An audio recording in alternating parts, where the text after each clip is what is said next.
제가 오늘 또 말씀드리려는 부분은 국내에서 이용당하는 부분입니다. 카드깡, 카드 결제를 통한 자금 세탁에 이용된 경우가 있어요. 아까도 말씀드렸지만 돈을 먼저 받습니다.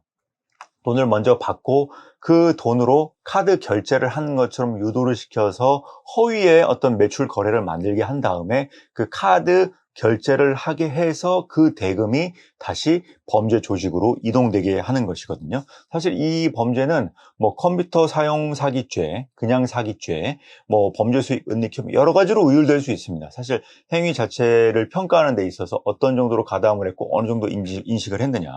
그래서 사실 뭐 10번의 카드깡 거래가 있었는데 이 카드깡을 하는 데 있어서 그 거래 금액을 납부한 또 다른 피해자들이 각기 쪼개서 있는 것이거든요. 그러면은 어떤 이 현상이 벌어지냐면 그 피해자가 있는 관할 경찰서에서 이제 세분화돼서 건 바이 건별로 나눠서 경찰 조사가 진행이 됩니다. 그러니까 예를 들면 제 의뢰인이 10건의 카드 거래 행위를 했다고 칩시다. 근데 문제는 그 10건이 전국적으로 굉장히 나눠져 있는 거예요. 하나는 뭐 제주도에 있고, 하나는 뭐 대구에 있고, 하나는 광주에 있고, 그러면 피해자분들 중에 먼저 고소를 하는 사람이 있고 아니면 고소를 안 하고 좀 기다리시는 분도 있거든요. 근데 이제 먼저 고소가 된 부분이 예를 들면 한 4건이 있고 나머지 6건에 대해서는 아직 수사가 진행이 안 된 경우다. 이럴 수 있는 것이거든요. 그러면 저는 어떻게 해야 되느냐.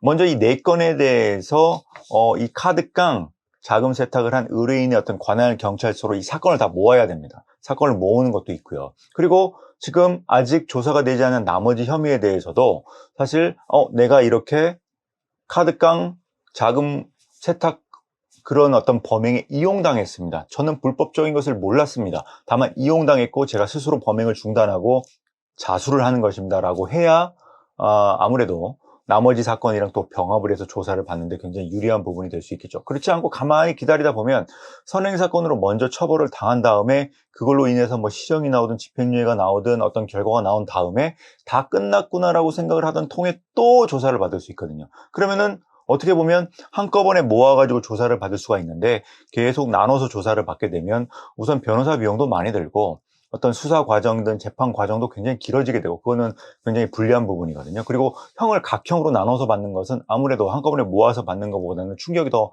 많아질 수 있습니다. 형량이 늘어날 수 있다는 것이죠.